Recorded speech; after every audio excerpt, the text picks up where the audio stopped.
Ndryshe edhe nga ky Ndërkohë ka një luftë, le të themi, shumë të ashpër ndaj Velijes, edhe në media po ta shohësh, e sulmojnë egërsisht në të gjitha drejtimet. E sulmojnë pse është prezent në media, e sulmojnë që dikur shiko se ti mjaftit mos bëj si socialistët, ti i ke gjuajtur me letra higjienike socialistët.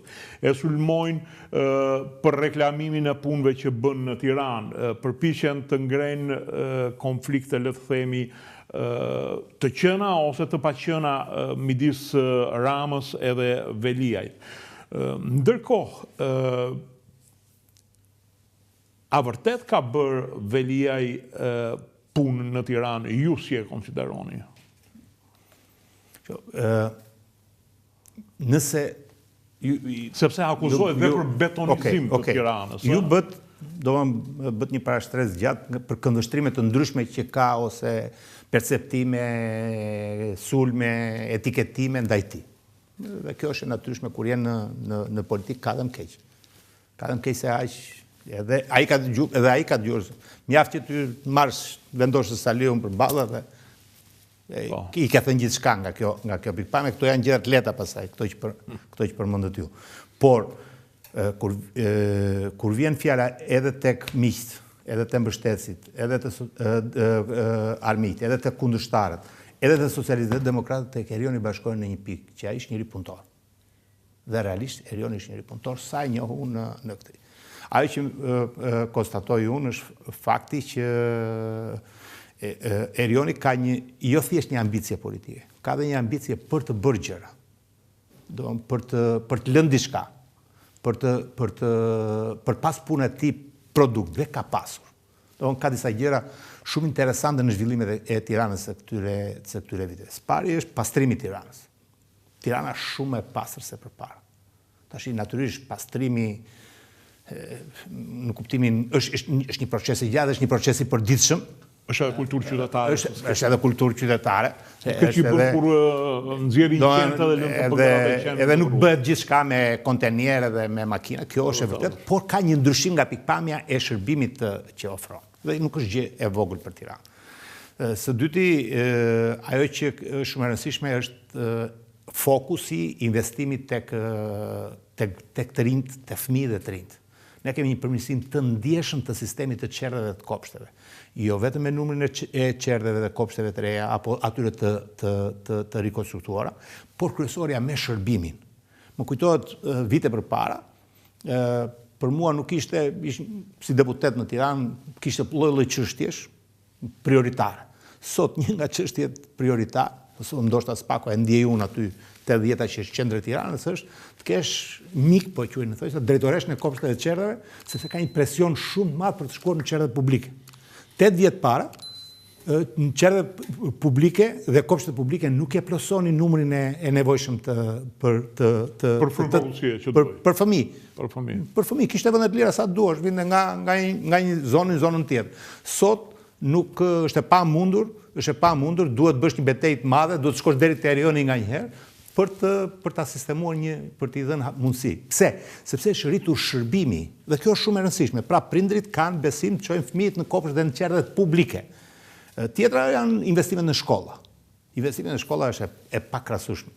Pastaj këto gjërat jo si ka bërë me fondet e bashkisë, po i ka bërë me fondet e BE-s.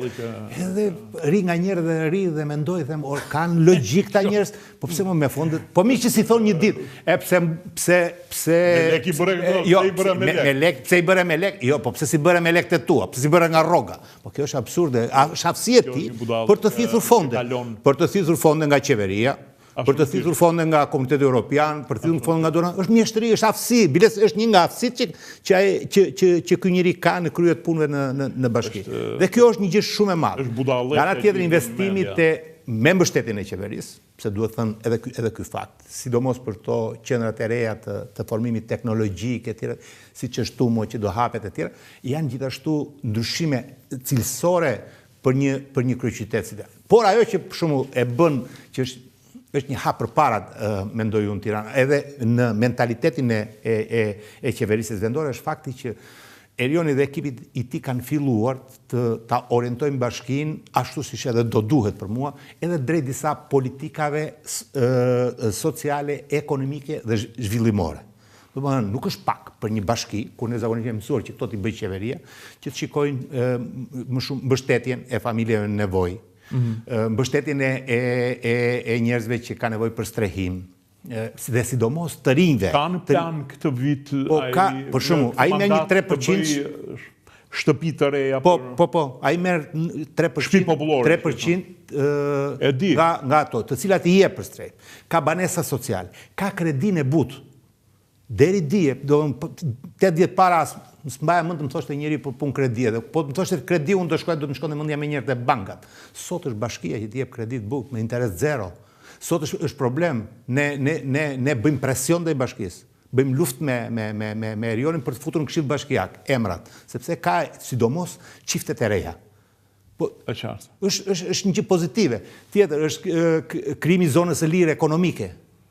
Dhe përpjekja për të thithur investime. Pa dyshim në bashkëpunim me agjencitë qeveritare. Po prapë është një politik, pra është një orientim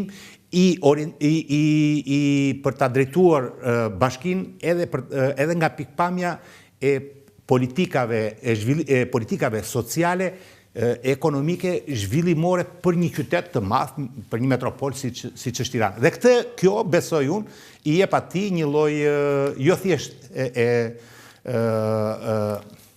personifikimin ose e njeriu të punës, por edhe si njeri që realisht ka një vizion të caktuar për të bërë punë të dobishme në dobi të këtij komuniteti. Keni qenë ministër i rendit, ministër i suksesshëm, ndërkohë Erion Velia akuzohet sepse po pastron paratë ndrangjetës, të mafjas, të thash. Saqë keni qenë ministri pa korruptuar dhe njeriu që keni bërë më me sukses luftën kundër drogës. Keni zënë sasitë më të mëdha të drogës në Shqipëri dhe njeri i besuar i anglezëve. Sa e vërtet është kjo? Akuza që i bëhet që Erion Velia po pastron paratë ndrangjetës dhe të krimit organizuar italian. Shiko, ky është një vendi i çuditshëm, edhe me të drejtën kjo pjesa e pislëkut politik edhe mediatik i ka bërë një dëm të madh në këndvështrimin tim politikës, po dhe shoqërisë. Me qëllim, pa qëllim, aktorët politike kanë ushqyer të gjë. Edhe për të mbuluar mëkatet her pas hershme, apo për të mbuluar një mëkat me një mëkat tjetër të shpikur.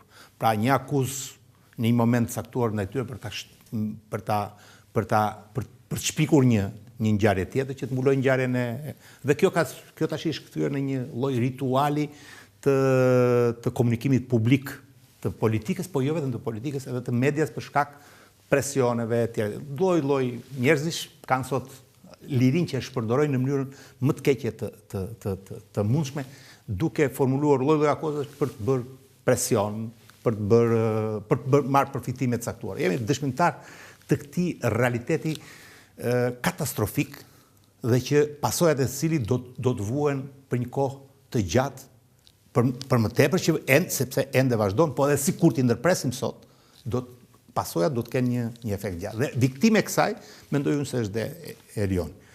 Unë nuk di një rast nga përvoja ime që të lidh Erion Velien me një grup kriminal të caktuar. Të lidh Erion Velien me një kriminal, me një aktivitet kriminal të caktuar. Nuk më ka rezultuar edhe gjatë kohës që kam qenë ministri. Nuk e kam dëgjuar asnjëherë nga partnerët këtë fakt. Mund të kem dëgjuar lloj gjërash. Dhe nga ana tjetër, ajo që është shumë e rëndësishme, kjo çështja e ndërtimeve pasaj është pak komplekse, se mundet të ndërtoj dikush, mundet ai edhe në proces të ndërtimit përdor parat kësaj natyre, por kjo nuk lidhet me lejen e vetvete. Erioni ka punë deri te dhënia e leje. Erioni ka punë deri te dhënia e lejes. Nëse ka diçka të tillë, ka një sër agjencish qeveritare, askush nuk arrin dot ta dallojë, mund vi dikush, fare normal. Pastaj pse zgjallim kështu, mund ta marrë lejen, mund ta marrë një nga ndërtuesi më i mirë në Tiranë. Ndërtuesi e shet lejen. Ti se ndalon dot. nuk e ndalon dot. S'ka qeveri, nuk ka ligj, nuk ka asgjë. Po, natyrisht ka disa mekanizma për ta verifikuar se si ky mund të ndërtojë një vepër të tillë publike. Dhe këtu janë agjensitë qeveritare, janë organet e drejtësisë, po janë agjensitë që është pastrimi i parave, ka një sër institucionesh që mund ta bëjnë lehtësisht të gjë. Policia, përmes policisë kriminale etj. Po jo bashkia. Bashkia administron procesin e lejedhënies. Nëse ky proces pasaj është i rregull, kjo është. Nëse ky proces është abuzim, nëse ti paguan për këtë gjë, kjo është tjetër gjë. Mund të shkojë dritani, i cili është me CV të pastër, me lejen e ndërtimit dhe unë pastaj mund ta shes diku që mund ta shes 3 herë bilet. Të pengon asnjë gjë, ka ndodhur në Tiranë. Ka ndodhur në Tiranë dhe mes Tiranës. Ky fakt. Tash pse çuditemi për këtë gjë? Tash duhet sepse me qenë se është Erioni këtu dhe edhe duhet të sulmuar Erioni, kjo është tjetër gjë. Tash unë flas për këtë që njoh unë, edhe për të çfarë unë kam vjeni. Nga ana tjetër, kjo ndodh edhe për shkak të pozicionit, të rolit që ka mbajtur Erioni. S'pari në raport me Ramën, ka bashkëndar edhe shumë sulme të ndërsjellta që janë bërë. Pra ka marrë kosto, ka pranuar të marrë kosto për hir të së vërtetës. Së dyti, nuk ishte ndarë betejë që ka pasur PS-ja në këtë aspekt. Është përfshirë.